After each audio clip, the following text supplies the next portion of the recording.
This is going to be, I'm on vacation, so I think this will be a briefer update than the usual ones that I give. Wish you would pray, continue prayers for Pam and I as we are on a little bit of a vacation. You might be able to see from the background. Don't really have great lighting here because it's so bright in the back, but we're at a friend's house on Lake Minnetonka outside of Minneapolis.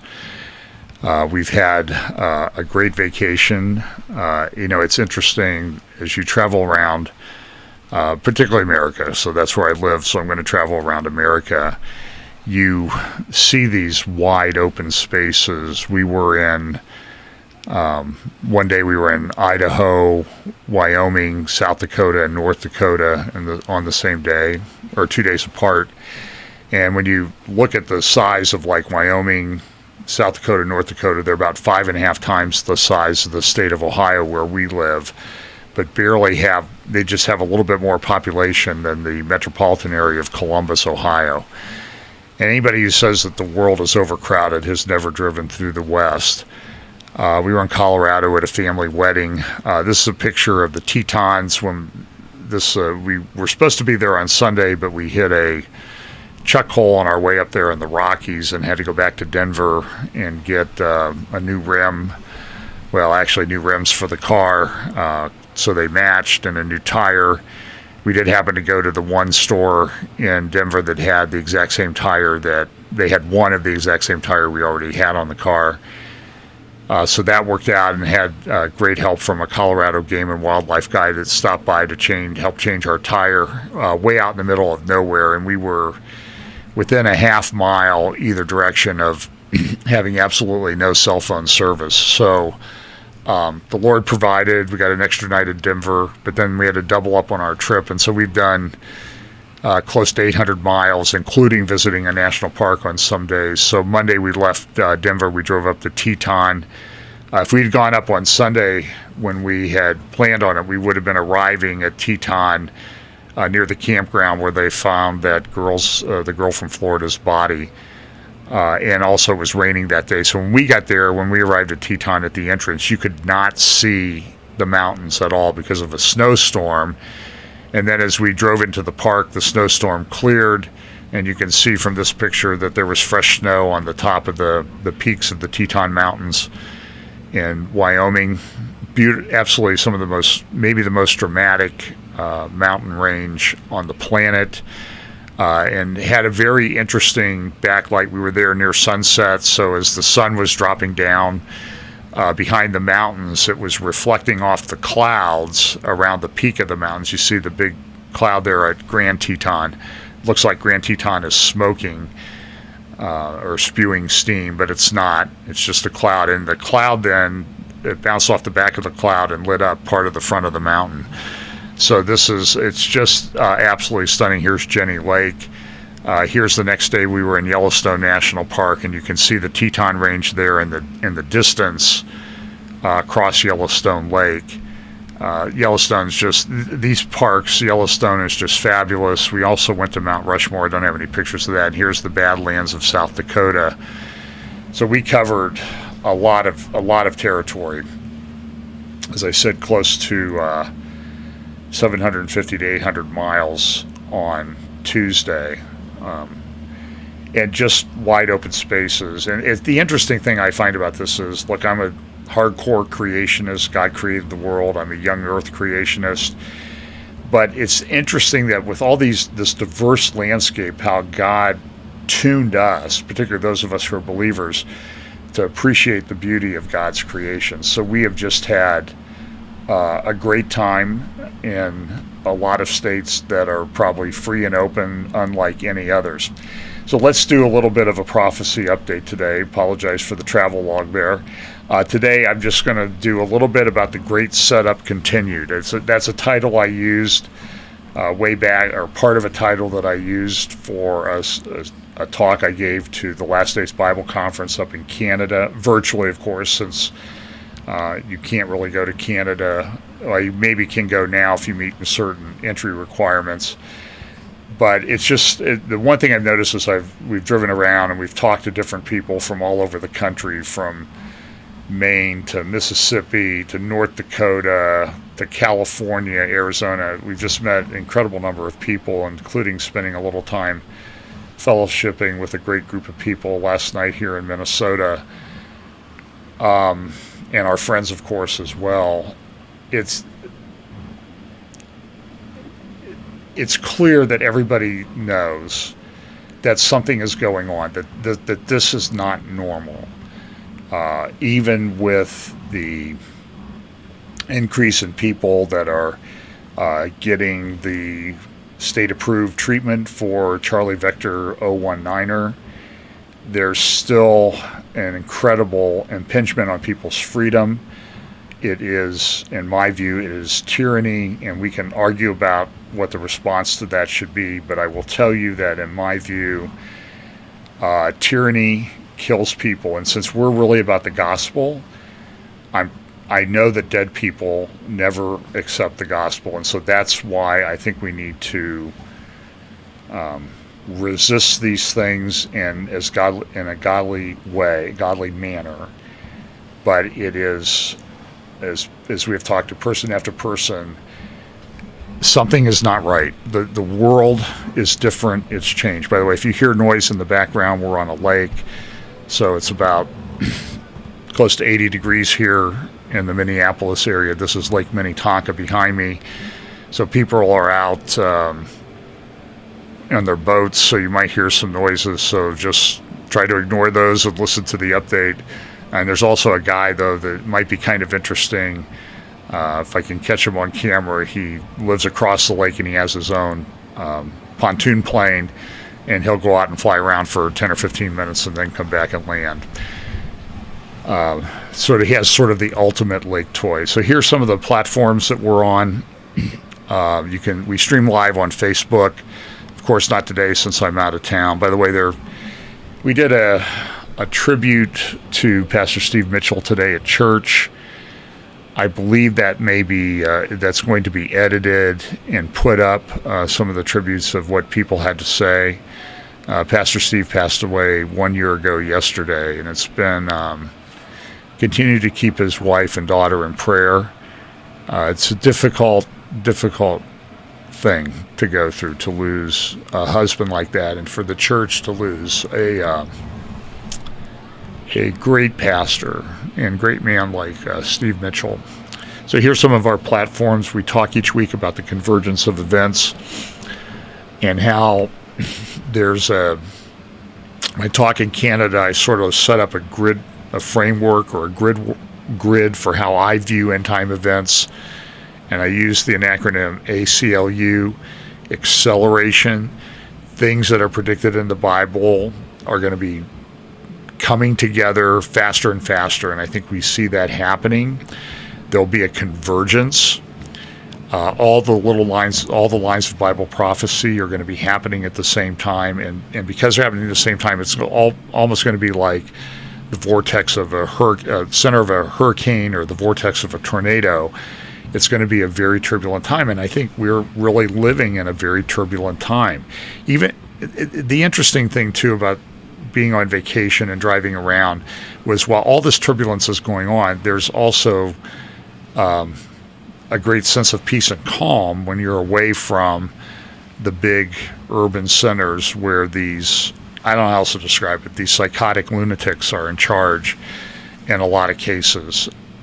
So it's a strange juxtaposition. I talked to this group of people last night, and that's one of the things I mentioned, was that for all the turmoil, I have a strange sense of peace and calm about the way things are going in the world, because I know the end result, and I know what mission that we as the church and believers and remnant believers of God are to be on during this period of time. So it is, believe me, it's a world disrupted unlike you've ever seen.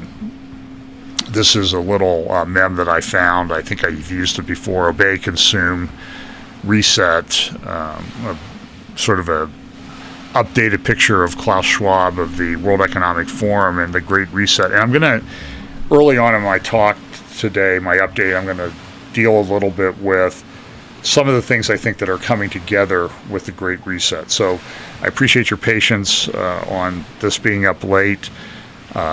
We were doing things with our friends today and recording it, and when I record it away from the church, I have to do all the video, the lighting, the audio, and that type of thing. So it gets a little bit and prepare to give the talk. So driving in the car, it's a little bit hard. The state laws in all the states we were in object to you reading and working on your computer while you're driving. So here we go. So here's the first thing. This is about the state of Victoria in Australia. And I believe the premier or president of that state is a guy named Daniel Patrick, who I think is probably the most of these lunatics that are running things now. And he's talking about, if you want freedom, you have to get the state-approved treatment for the Charlie Vector 019er thing that we're dealing with, and if you don't get that, you won't have freedom. That's your only hope at freedom. And even there, until 70 or 80% of the people get the state-approved treatment for the Charlie Vector 019er thing that is out there in the world right now, nobody's going to get their freedom. In fact, some of the state of Victoria's rules say that even when everyone gets the state-approved treatment for Charlie Vector 019er, they're going to have to, for example, churches are going to be limited. In many cases, if they do nothing, they're going to be limited to like attendance of 20. Doesn't really make any difference the size of the facility they have. And if they do that, they might be limited to 50 or 100 people, even if everyone has received the state-approved treatment, and they're going to be requiring masking and social distancing. So if you want to go to a restaurant in Victoria, you're going to have the state-approved treatment and that sort of thing. And it's just, it's an incredible impingement on freedom. And I have to tell you, I think that Australia, which is a democracy and which does have some freedom, it doesn't have the free speech in their founding documents like the United States does, but they do have some rights, and they're a democracy. But these psychotic lunatics that are in charge down there, to me, it seems like it's a test case for a large part of the rest of the world for this Great Reset, or the great setup for the Great Reset that we see. So I think Australia is a test case. It's amazing, if you remember, Australia sort of started out as a penal colony, and it's interesting that it seems that like they're back there now. So pray for the people in Australia as they deal with these issues. They're pretty serious. This is a story out of the UK at one of the Oxford colleges. I will say Worcester College, Worcester, somebody might say, at Oxford, brought in a group, I think it was the Christian Concern Group, a great group that deals with religious freedom issues in the UK. They were brought into the college to talk. Under the colleges, the university college, they're supposed to be interested in free and open debate of ideas.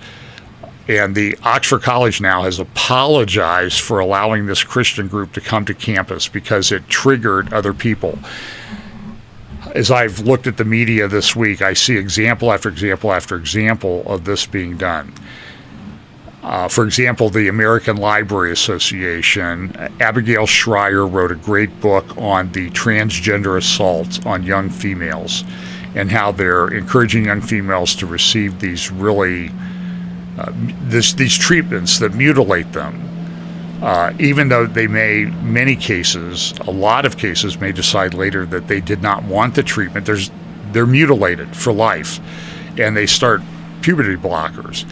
So Abigail Schreier wrote a great book about it. I can't remember the title right off the top of my head, but last year it was banned in a lot of places. So the American Library Association put that book on its this is one of the books that was banned. Like To Kill a Mockingbird is often banned because of the subjects that it deals with and the inability of people in modern society to understand that this is a book about a time that existed that I don't think still exists. If it exists, it's in very, very, very, very limited situations in the United States.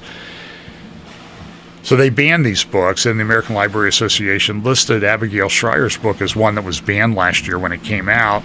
And then because it triggered certain people in the alphabet soup community, the American Library Association issued this apology. Oh, we can't believe we put this out. We can't believe we triggered people. So this is what you're going to see. So here you see this situation where Oxford College is apologizing for what they did.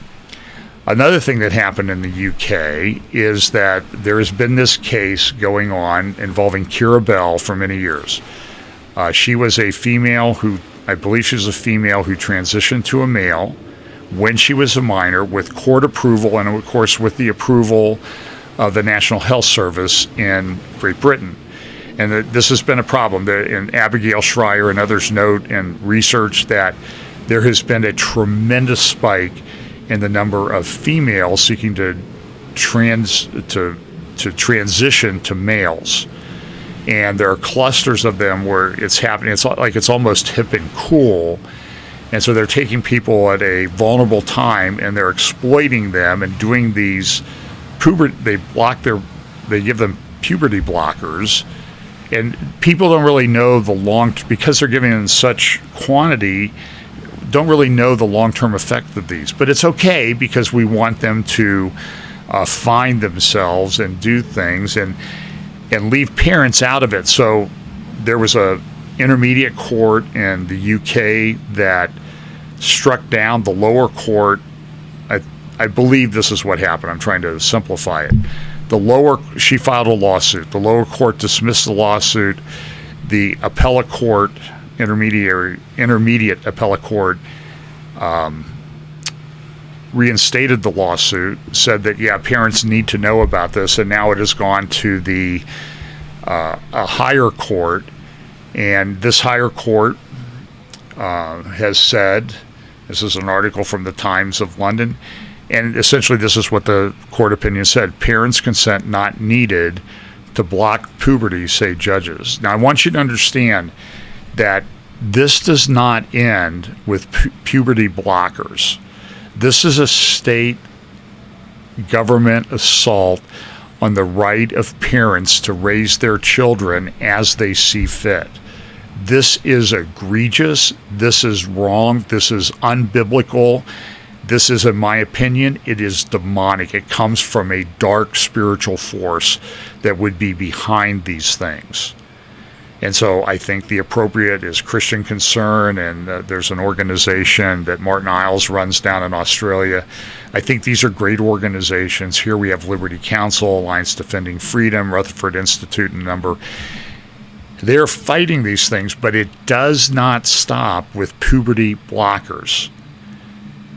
Understand, in the UK, as they increase the scope of the state approval for treatment, for the state-approved treatment of Charlie Vector 019er, this case is going to be cited as authority for the National Health Service and others to interfere in the parent-child relationship, and they're already doing this. I think I've seen that they're doing this in Australia, and they're doing this in the UK with children above 12, that we will make a determination, we the state, our state institutions, the NHS or the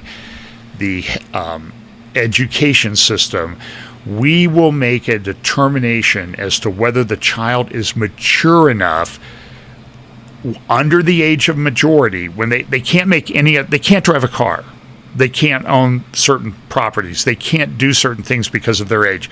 But this child, now children, will be deemed mature enough to make this particular decision. No law provides for it.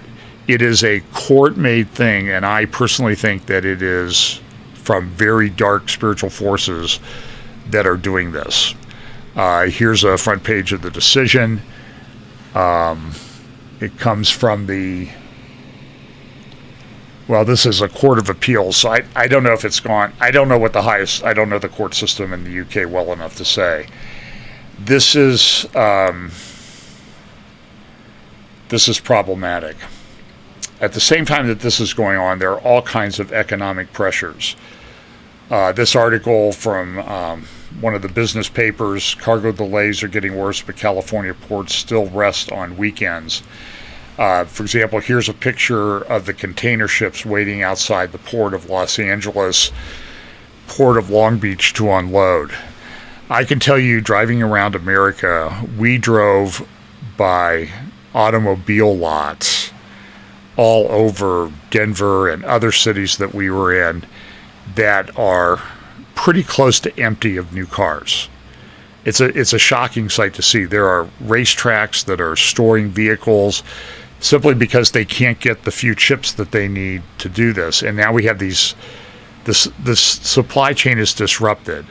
And this article notes, listen, in other countries, the people at the ports work 24/7, but at the Port of Los Angeles, Long Beach, even with this backlog, they're taking a day off. And part of that is because they're putting in requirements for people to get the state-approved treatment for Charlie Vector 019er, and people are resisting it and they're firing it. Now, I've been contacted by some people who are working with groups of first responders in some cities, and my advice to them has been, if you can fight this, it will be difficult. I do not know if you will be successful, but you need to, the only thing that will work is everybody that you can possibly get resisting it. Mass resistance is the only thing that's going to maybe stop this in its tracks. Make the people in charge fire half of their nursing staff and doctors in the midst of a pandemic. And I believe that there is this Charlie Vector thing is a real thing. Make them fire half of their nurses. Make them live with that decision. Make them live with firing first responders like firemen or policemen in the midst of a crime wave or in the midst of a drought. So there is going to be, because of this labor thing, there's going to be supply chain disruptions. I will say that the crops in Ohio, at least in central Ohio, look better than they ever have. I've never seen corn and soybeans look the way they look. And so if you go to the farmers markets, the vegetables are pretty cheap in price, dirt cheap, if you will, and they're huge. You got cantaloupe that look like basketballs. You got red peppers that look like softballs. It's incredible. But as we drove across western Kansas, eastern Colorado, which has a lot of farms, Wyoming, South Dakota, I would say that the condition of the crops from the road, of course, looked to be pretty poor. In Colorado, the corn was so bad, I don't even know why. I know they go out and cut it down because they have to do that to get their crop insurance. But it doesn't even look like it's worth to go out and try to cut down what's there and bring it in, because it's as bad as I've ever seen. And it was mile after mile after mile of this. So listen, I've told you, as we go through this period of time and the great setup to the great reset, then you need to prepare. You need to have some food stored up. You need to have water, food staples. There's plenty of websites out there that can help you prepare in a economically reasonable fashion. I just think that we are in a period of time where we are going to see this. There are further disruptions. Are this, for example, this is from the front page of the Times of London yesterday. Transport chaos spreads. Another big article on the inside of the paper. What they're doing is they're limiting the amount of petrol, gasoline that people can purchase, because people are going out and filling their cars up all at once. And there's a limited supply of gas. There's a supply chain. There's many reasons for it, but there is a supply chain disruption. Here's an article from today or Friday's Israel Hayom talking about the fact that aside from gasoline and petrol, natural gas is becoming in short supply in Europe. Supplies are 25%, or excuse me, I have to check and make sure I got that correct. They are down from what they are. And I talked to somebody in the energy industry when we were in one of the national parks, and they said that, listen, this is a problem because they are putting in place a requirement for renewable energy. When they put in the requirement for renewable energy, if the it creates a disincentive for them to build a power plant. So at the time that we're increasing demand for electricity by requiring the internal combustion engine to go away in the next 10 or 20 years, they're not building the power plants. At the same time that this is going on, well, let me just talk about natural gas before I go on. So their gas supplies are very low. The prices are spiking in Europe. And they're talking, we have to help poor people buy natural gas to heat their homes because there's a shortage, the price is up. So again, there's disruption in supply chains, and this is part and parcel, I think, of the great setup of the Great Reset. Listen, we know from Revelation 13 and other places there is coming this world economic system that will require you to have a mark to buy or sell. That system does not come about overnight. I think the mark comes at a particular time. I don't think the mark is here yet, but the infrastructure for that mark is being built. One of the ways that it's being built is through blockchain, which is related to Bitcoin. And the Bitcoin, I'm looking at these, they're moving Bitcoin computers from China to other places because China's cutting back or clamping down on Bitcoin or cryptocurrencies. So they're moving their computers to Russia and Kazakhstan and to the US. All of these computers that conduct these calculations that are required for cryptocurrencies and blockchain, they consume a tremendous amount of power. I have read projections where the blockchain cryptocurrency power demands will at some point in the very near future exceed the power demands of everything else in human life. That is a big change, but they're not building power plants. So what's going to happen? Are we going to cut back on cryptocurrencies to save power so you can have power to charge up your car? This is, again, part and parcel of the great setup leading to the Great Reset. I think that we're at that time. So here's a report. This is a report that came out by the Secretary General of the UN I believe it was just this week, and they had a press conference and press release about it on the 21st, which would have been Tuesday. Our Common Agenda report of the Secretary General, and this is the accompanying press release that was issued with that. And listen to the titles of this and understand, we talk about this in Bible prophecy a lot, this coming world government, the New World Order, the Great Reset. And this is what the Secretary General of the UN says. And this, by the way, this is the week when the people met at the UN. I have not had time to view too many of the speeches. I have a couple comments about a couple of them. But this climate change thing was one of the main things on the agenda. And really, it's just a different way of saying the Great Reset.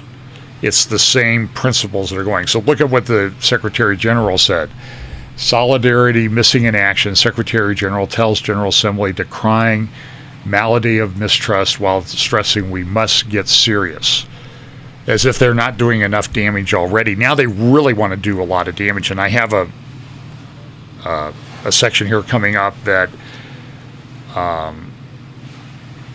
that you in the United States, I hope, will understand the rather I don't know how else to say it, the dire straits in which we are on the economic side of things. And this is apart from these crazy, it's not $3.5 trillion infrastructure bill. It's not infrastructure.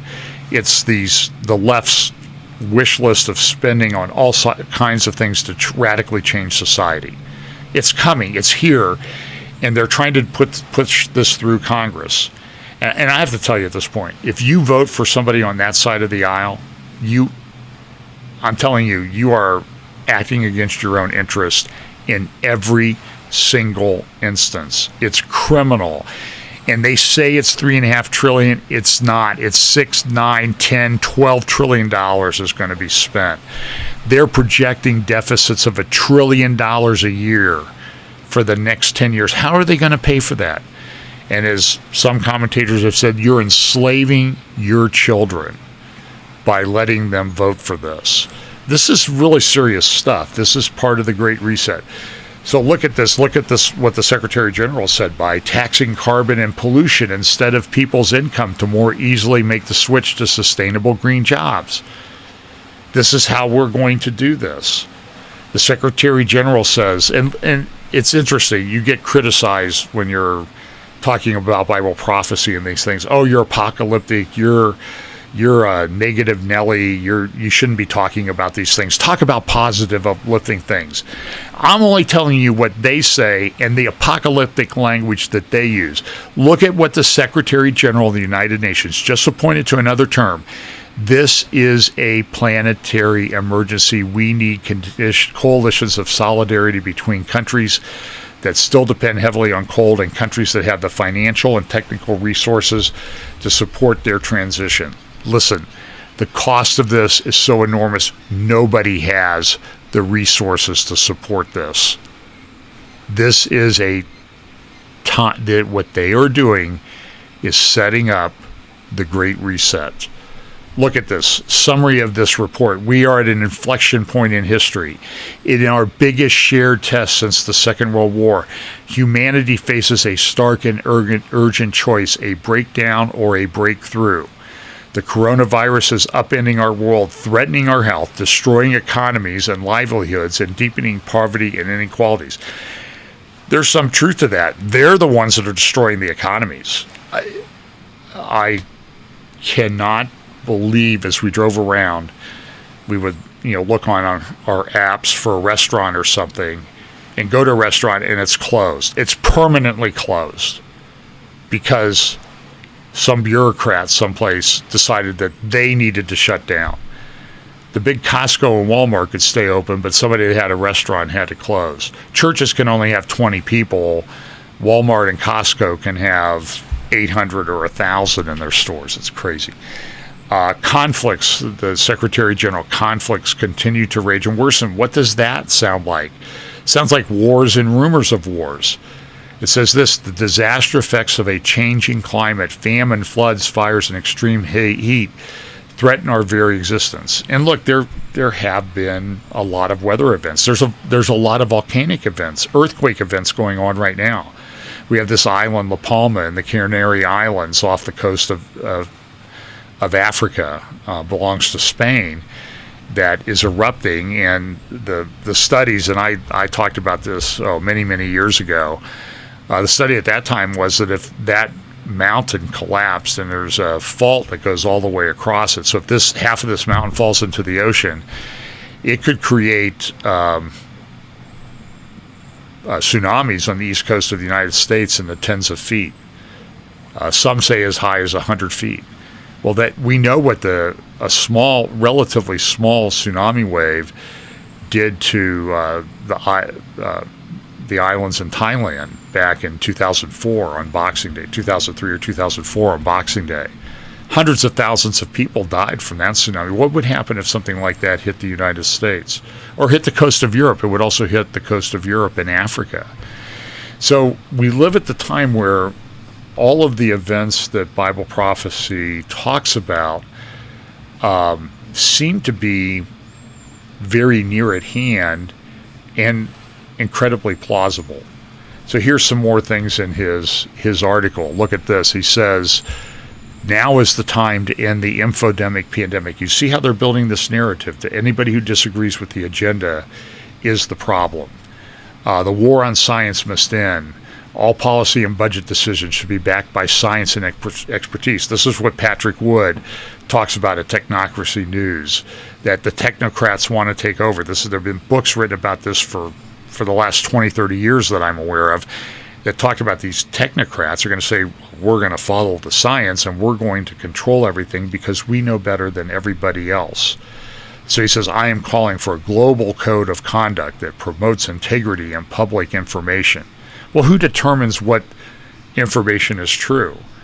And this is not follow the science. This is follow what we say the science is. That's what's going on. Because science is testing hypotheses all the time, trying to see if what somebody assumes is true is really false. And they're shutting all of this down. In this spirit, Guterres says, I propose a summit of the future to forge a new global consensus on what our future should look like. And what it looks like is a dystopian society that you don't want. As I've said before, 1984 is really, in my view, a horror novel, and these technocrats think it's a user manual. Another quote from this report: fourth, now is the time to correct a glaring blind spot in how we measure economic prosperity and progress. Oh, really? I thought that we had developed systems of that over thousands of years to determine what economic prosperity is. So you see they're changing it. What was one of the things that they put up on the World Economic Forum website? You'll own nothing and you'll love it. And then they tried to back off it. Well, we didn't really mean that. We were just sort of playing around. Listen, this is what they're thinking, and it's very troubling. As currently measured, Guterres says, gross domestic product fails to capture the human environmental destruction of some business activities. Well, listen, it's your technocrats who are destroying businesses. So you ought to be able to measure that and include that in your calculations. There's also, they have this proposed key moments. You have here sustainable development, climate action, new agenda for peace. I mean, you understand how this fits in with all these lines of Bible prophecy that come out of the prophets in the New Testament and what Jesus said in the Olivet Discourse and that are mentioned in Revelation and other prophets. A new agenda for peace, global digital compact, outer space dialogue, emergency response platform for complex crises, declaration of future generations, World Social Summit, Summit of the Future, Transforming Education Summit. Look, I think and a lot of people, I think I speak for a lot of people and say, I'd like to see education transformed. What we have now is a mess. And did you see the mother who she was reading from a book in the library that described a gay sexual act? And the school board was like, you can't talk like this. You can't bring that up. And she's like, this is in the library for my 12-year-old son to read. You're the problem, not me. I'm only quoting the book you have in your library for children to read.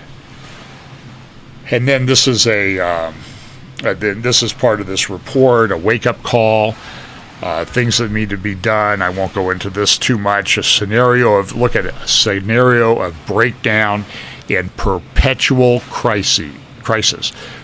What was it that I think Rahm Emanuel's brother said, or Rahm Emanuel said when he was the chief of staff in the White House? Never let a crisis go to waste. Maybe that comes from Saul Alinsky.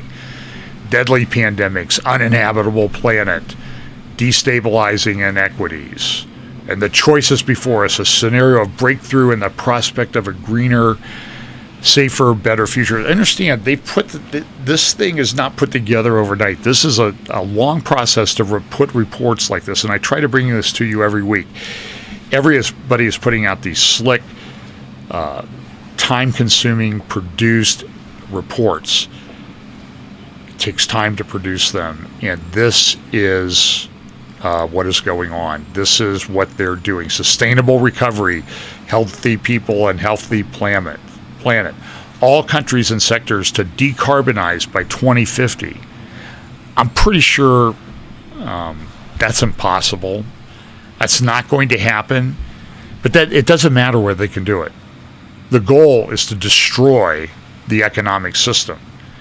Here's a grid that they have, or a flow chart that they've come up with. The individual state institutions, what inclusion, protection, and participation, trust. We have to have information, true information. And we'll tell you what that true information is, and you'll understand, and you'll love what we tell you to be true. Measuring and valuing what matters to people in society, and then this is part of the sustainable development goals: no poverty, reduced inequalities, decent work and economic growth, gender inequality. And then here's one of the big, this comes from Accenture, one of the big accounting consulting organizations, shaping the sustainable organization, shaping change through sustainability and DNA. And who's buying into this agenda? Well, Joe Biden's speech at the UN, I will spare you the pain of listening to it. It was about climate change. This is what we need to worry about. And even as this article from the Jerusalem Post notes, Biden's UN speech was painfully contradicted by facts on the ground. Translation, Biden lied. Biden lied, and people have died. The crisis at the border, the intentional takedown and creation of a terrorist superstate in Afghanistan, it's just shocking. Somebody sent me this that popped up in their Facebook feed, an ad. You can see how there's the climate change. It goes from the smokestack to the windmill to the tree. And these images this is from Times Square. They're bombarding people everywhere to get them to think the way the technocrats want them to think. And we need to be thinking biblically, not the way the technocrats want. Foreign policy article, why this energy crisis is different. They even really know climate change and the policies to curb it lie behind skyrocketing gas, coal, and electricity prices in Europe and Asia. So kudos to this person who wrote the article, Jason Bordoff, for foreign policy. He gets it right. It's the policies of the technocrats that are causing prices of gas, and I would say gas, food, energy, other things that you need to live, to skyrocket. They're the ones who are disrupting the climate change. This has impacts. China has a company called Evergrande, which is a big real estate company, and they have soon or just had a $300 billion payment due on some of their debt.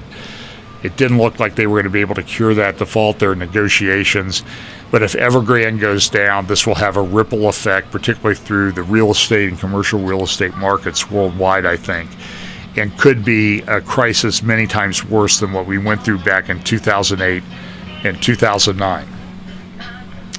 So, anyway, that's some people going by on a boat enjoying some music that they like that maybe nobody else does. But now I'm going to read you this article, and I said this would be a brief update. Obviously, I don't know what I'm talking about, except I know what I'm talking about when I talk about these things. I don't know how much time it's going to take. We received this financial newsletter by a guy named Bill Bonner that we subscribe to, Rogue Economics. And you need to learn this name and research what this person is about, and you need to write to your senator to stop the confirmation of this lady, Saul Omarova.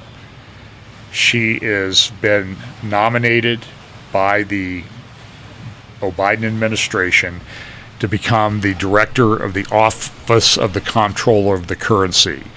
This is the office that controls banks. She is a radical leftist. We're going to read a little bit about her bio. She's an American citizen. She's a law professor at Cornell. She did serve as a consultant in the Treasury Department under the Bush administration between 2001 and 2009. She's never worked in banking. I don't think she's ever worked in the private sector. The comptroller of the currency controls the banks. This lady's mission is to destroy the system of finance and debt in the world. Now, there's a lot of that you can criticize about that. I agree with that. She's really down on Bitcoin. She's really down on Wall Street, but she wants to reshape the banking system that's developed over hundreds of years in the world. Now, we can talk about that, but you need to understand that part of this, she is one of the generals that will take us through the Great Reset to the great setup to the Great Reset. That is what she's going to do. Listen to this article from Bill Bonner. Its title is, this was written on Friday, September 24th. When anything goes, it's titled, everything goes. When anything goes, everything goes. He's writing from Baltimore, Maryland.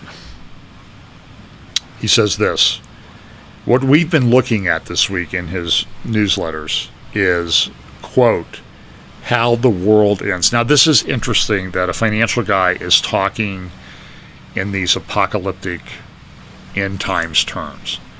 When the secular world is doing this, the Christian world should set up and take notice that maybe this is the time that the Lord was talking about. And he said this, and today we meet a woman who intends to kill it, the exterminating angel herself, Saul Omarova. Now listen to her background. Okay, she's an American citizen, but listen to this.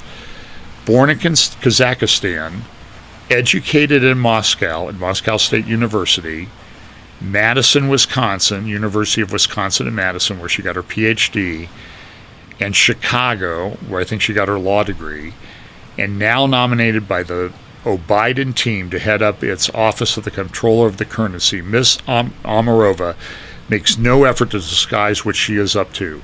She says she aims to effectively end banking as we know it. That is, she wants to replace an entire industry, one that evolved over hundreds of years thanks to the efforts of thousands of innovating, competing bankers who serve millions of willing customers with some monster of her own invention. And I went and read parts of some of her papers. She is a left-wing radical activist. She's going to be put in charge of the banking system in the United States, the most economically powerful country, at least right now, in the world. And look, there's plenty of criticism that can be made of banking, but I'm just telling you this is part and parcel of the great setup to the Great Reset, as I've said many times today. She's never worked for a bank, never run a business, never satisfied a customer, started a company, or made payroll for one, and never held a job outside of academia or the law. We're now counting her time as a special advisor for regulatory policy to the Undersecretary for Domestic Finance in 2006-2007 as a real job. And yet she thinks that she knows what is best for you and 330 million other Americans and perhaps the whole world, and intends to give it to us whether we want it or not. She explains this. This is a quote from her. My new working paper advocates a comprehensive reform of the structure and systematic function of the Fed's balance sheet as the basis for redesigning the core architecture of modern finance. It offers a blueprint for transforming the Fed's balance sheet into what it calls the People's Ledger, capitalized People's Ledger, the ultimate public platform for generating, modulating, and allocating sovereign credit and money in a democratic economy. As Bonner says, I agree with this sentiment. Holy moly. She thinks modern finance was designed and that she has the right to redesign it, allocating money as she sees fit. Yes, she proposes to be the decider, not just the government, but for the private sector too.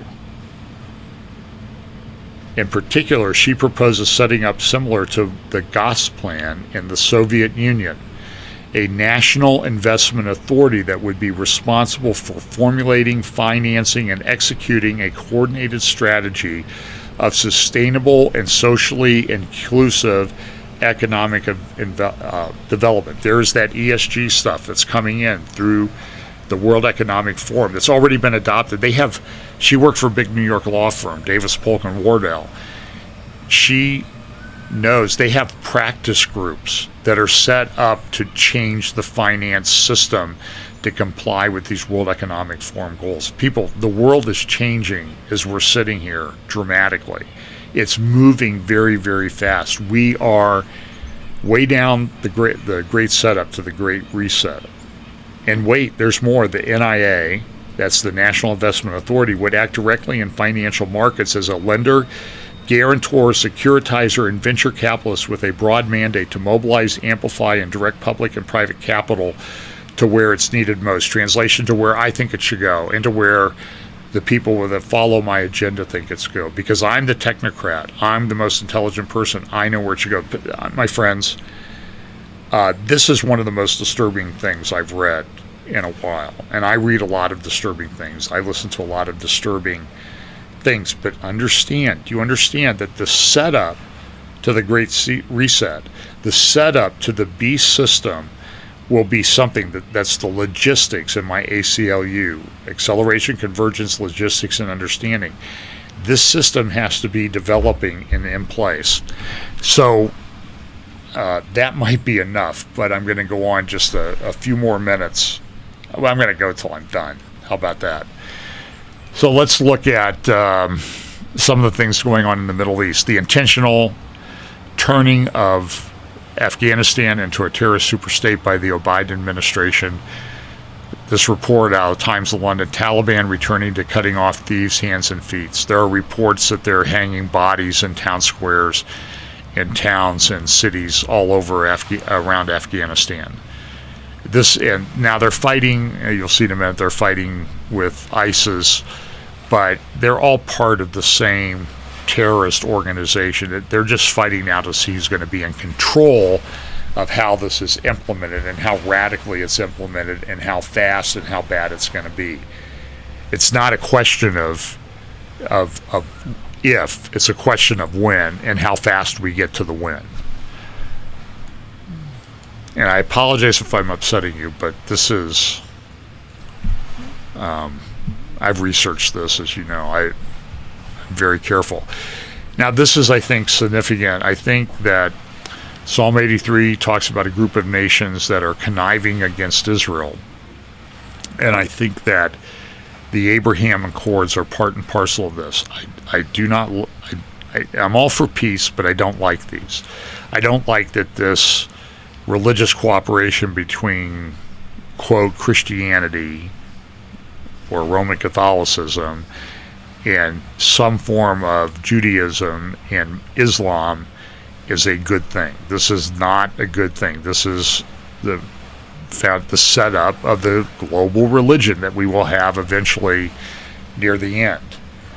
So now this comes, and so one of the pieces that's missing out of Psalm 83 is Iraq. I believe that's mentioned in this. And look at this. Over 300 prominent Iraqis publicly call for full peace with Israel. In an unprecedented plea for regional reconciliation, over 300 prominent Iraqis called for their country to normalize ties with Israel on Friday night. Quote, "We demand full diplomatic relations with the state of Israel and a new policy of normalization based on people-to-people relations with the citizens of that country." So this is a big change. Now, they met in Erbil, which is the regional capital of the Kurdish region of Iraq, which is a separate region. They're not Arabs. They are largely Muslims. Pray for believers in that area. They are subject to pretty severe persecution. But there have been, well, I won't say any more about it because of the security situation that's involved. Just pray for believers in that region. Pray for believers in Iraq. Pray for believers in Syria. Pray for believers in Afghanistan, where there is severe persecution going on. And I fear in Afghanistan that Christians are being executed. So this organization comes together 302 people in Iraq in an unprecedented plea. Let's see, I already said that. This comes out, there was an editorial by one of the people involved with this in the Wall Street Journal Saturday, calling Iraq should join the Abraham Accords. The article says this: more than 300 of my fellow Iraqis from Baghdad, Mosul, and Al-Anbar. Now, this is the region of Assyria. We issued a public demand for Iraq to enter into relations with Israel and its people through the Abraham Accords. Now, listen to this paragraph. We are an assembly of Sunnis and Shiites featuring members of the Sons of Iraq, that's a Sunni organization, Sons of Iraq Awakening Movement, which I lead in addition to intellectuals, tribal elders, and youth activists of the 2019-2021 protest movement. Some of us have faced down ISIS and Al-Qaeda on the battlefield. Through blood and tears, we have demonstrated that we oppose all extremists, whether Sunni jihadists or Iran-backed Shiite militias.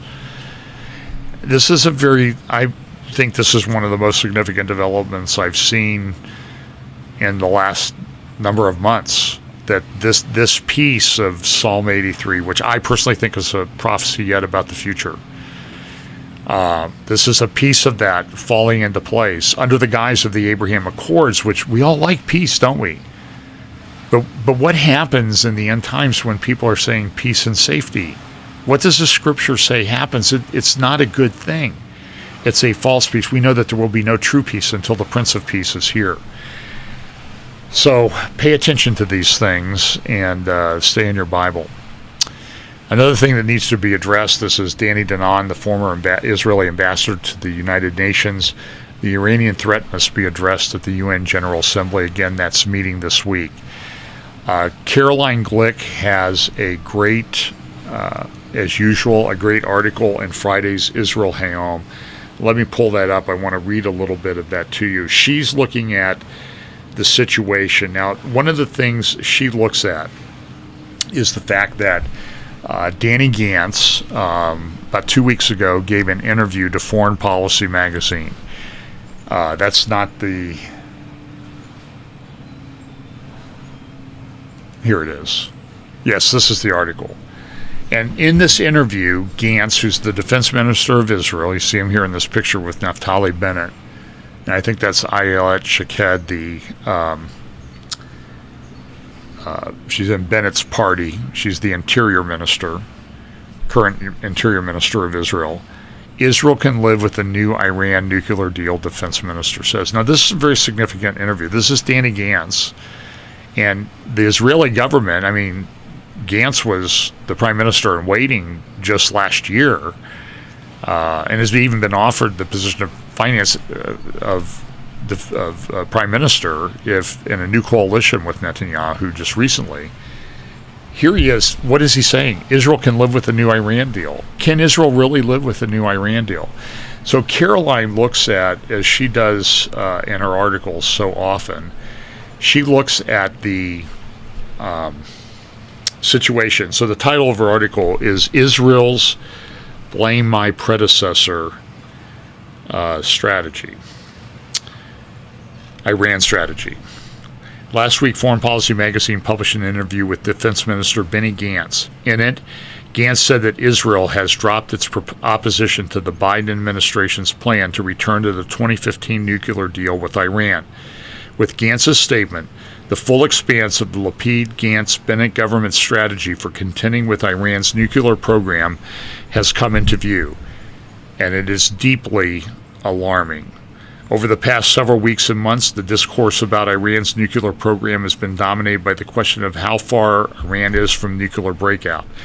Now listen, over years we've heard they're a week away, they're a month away, they're 6 months away, they're 3 years, they're 5 years away. The number has always been changing. I think there is general consensus right now that they have enough to make a nuclear weapon if they really wanted to. But why is this number always changing? 3 months. It's 3 months a year ago, then it's 7 months last year. Then it's 4 months this year. Then it's 6 weeks. Then it's 3 weeks. Then it's a month, according to our Secretary of State, Tony Blinken. Tony Blinking, I think he should be called. But what does Caroline say? Caroline says, listen, the reason that number was always changing was because Israel was doing things in the background to undermine the JCPOA deal that Obama put in place in 2015, and John Kerry and these other people who are now back in charge. The same people that negotiated this are now in charge. And they're going to go along with it. Now Gantz is saying they're going to go along with it. And it's rather shocking. And Caroline says, this is our last line of defense. Another line of defense that we had was we had an agreement between Netanyahu and Putin that we could bomb Iranian installations to slow Iran down in Syria and Lebanon, working with Hezbollah and other Shiite militia groups. But now Putin has pulled that back. And Caroline's like, there's really, we had the fight against this, but if we go back to the JCPOA, we take away the economic sanctions that were causing a lot of the slowdown as well. So all of these things are operating. At home, she says, the same Iran that was just months or weeks from nuclear breakout was also just months or week away from internal revolution that, with the support of Iran's neighbors, could have brought down the regime of the Ayatollahs. Gantz's statement to foreign policy that Israel's new government has dropped its predecessor's opposition to the administration's plan to return to the JCPOA means that Israel is no longer pursuing the economic component of its previous strategy. This is troubling, but listen, how does this fit into the end time scenario where Persia will deem itself powerful enough logistically to invade Israel with others in a coalition? Do you see how I personally believe that this is coming together? Now, the question is how quickly. But the logistics, the infrastructure of that seem to be, to me, to be ramping up week by week. So what is the Lapid, Gantz, Bennett's government's strategy on Iran? By canceling all four components of Israel's long-standing successful strategy for containing and undermining Iran, the government has made it clear that its strategy for dealing with Iran's nuclear program is to raise the white flag of surrender. Rather than present a new strategy for preventing Iran from crossing the nuclear threshold, the government has focused its efforts on selling its strategy of lying down and doing nothing. The government justifies its decision to let the clock run down by casting the blame for its failure to act on the person who conceived and implemented the Israeli strategy that blocked Iran from crossing the nuclear threshold now. In other words, hey, you have a crisis, you have a problem, it's our predecessor's fault. Even though the predecessor was doing all the four components to try to slow Iran down. Sounds a little bit like what's going on with the border crisis in the United States and to blame the predecessor. Do you see the parallels here? It's stunning. Although everyone knows who it is, they are scapegoating. Bennett has opted to refer to him only as my predecessor. So this is troubling news. And this sort of, I think, this strategy undermines this interview that I mentioned from Maharev, I think that's how you pronounce it, newspaper, with Major General Tal Kalman, who is the head of the Israeli Defense Force, how they're going to deal with Iran.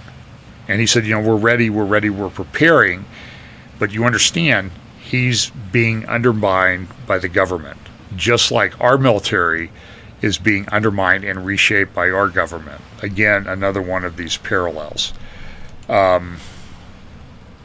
This also from Foreign Policy, dated, I don't have the date, I think this was about a week and a half ago. Israel isn't strong enough to attack Iran.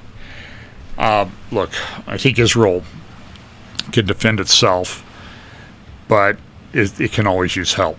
And I'm not sure attacking Iran is a very, very difficult task. Iran is essentially, it's why the countries there last for centuries or longer, many centuries in one shot, because it's an almost impossible country to invade. You're never going to get by with the ground invasion in Iran because it is essentially a mountain fortress. So that makes everything very problematic. So how do you get into this mountain fortress and attack underground facilities? Now, Israel has been very creative as anybody has, I think, ever been on the planet, but it's still a problematic thing. At the same time that's going on, the progressives in the United States were upset that they had put funding of Iron Dome, $1 billion for funding Iron Dome, in the budget. So they, long story short, they demanded a vote on including this in the, I think, the continuing resolution. And here's the vote. It passed 402 to 420 to 9. The squad, you see one of the members of the squad, our friend AOC, crying about this inclusion. They wanted to remove Iron Dome because it's not fair that Israel has Iron Dome, of course.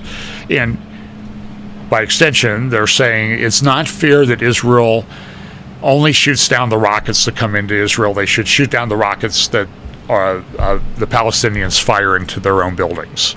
That would be fair. That would be justice. So she's upset, and somebody should make up a campaign slogan, make AOC cry. Here's this, by the way, this is an editorial cartoon from Haaretz, a left-wing newspaper like the New York Times in Israel. Look at this. This is the squad, and you see them. They're shooting down Iron Dome. This is what they want. They want to get rid of Iron Dome. Notice they're not, and I think this is 100% accurate, they're not shooting down the rockets that Hamas is firing into Israel, or the Hezbollah will fire into Israel, because they don't care about that.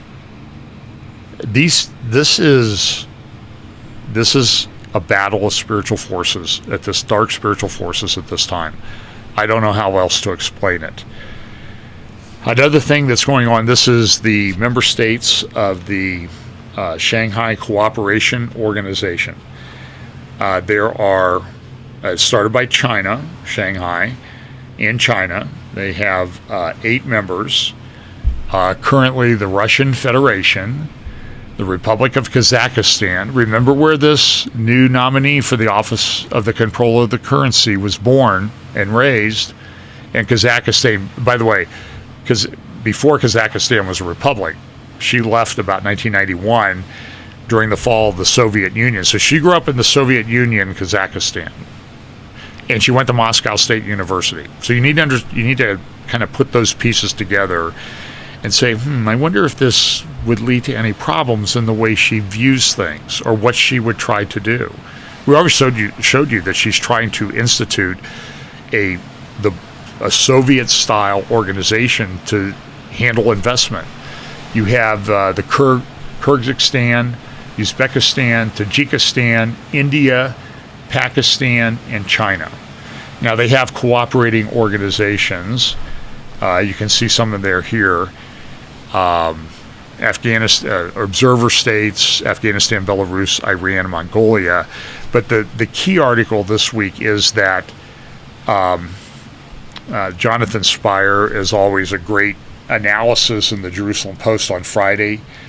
And what does the title of the article say? An Iran-China alliance, ? Tehran's accession to full membership in the Shanghai Cooperation Organization reflects deepening ties. Now, we've talked about the fact that there are deepening ties between China and Iran. They've entered into a 25-year agreement involving billions of dollars that will be used to fund Iran's attempt to bring about hegemony in the Middle East, get rid of the United States and make it an Iranian hegemony as opposed to a United States Western-leaning hegemony. So Jonathan notes that for 13 years Iran has been trying. They first applied to get into the Shanghai, the SCO, the Shanghai Cooperation Organization, 13 years ago. And here they are now getting in. At this particular time, again, this is interesting timing given everything else that's going on. Iranian media, Spire says, quoted an article by AFP, the French press organization, were jubilant concerning this development. Cayenne, a publication associated with hardline positions in Iran, like the Ayatollahs and the new president, Raisi, wrote that, quote, "From now on, Iran can implement its policy of multilateralism, progressively abandon a vision based solely on the West, and mitigate Western sanctions." The world, Raisi spoke at this conference where this approval seems to have been granted. The world has entered a new era, Raisi said. Hegemony and unilateralism have failed. The international balance from now on leans towards multilateralism and the redistribution of powers towards independent countries. Unilateral sanctions don't uniquely target one country. It has become evident that in recent years they affect more independent countries, especially SCO members. Well, look at the list of SCO members. Spire goes on to note the U.S.'s hasty exit from Afghanistan was perhaps a clumsy attempt to draw a firm red line under the 9/11 wars in order to focus attention and resources on the demands of this new strategic contest and era. Historic strategic contests of this type between global powers do not tend to remain confined to a particular geographic space or to particular geographic spaces. Look at the Cold War that happened from 1950 to 1991 between the U.S. and USSR-led systems. It affected many areas around the world. Spire concludes with this. So the emergent global contest between the U.S. and China will not leave the Middle East as an area of non-alignment. And as the lines harden, Tehran, for both geostrategic and political reasons, is likely to continue to draw closer to Beijing. Iran's admittance to the SCO is a significant milestone along that road. Folks, we live in the time of the great setup to the great reset. It is operating on many different levels. Prepare your hearts, live holy lives, share the gospel, disciple new believers, warn people about what is coming. Because we are entering, I think, on the cusp of a time that will be unique in human history. That's what I firmly believe. I pray that it's not true, but all the indicators are that it's coming. I have no idea. I'm not a date setter. I have no idea how quickly this comes. All I can say is all of us who talk about Bible prophecy, nobody in 2019 was really talking about what was going to happen in 2020 and 2021. It came like a tsunami. More tsunamis are coming. Prepare your hearts. Look up. Prepare for the return of the Lord. God bless. Thank you.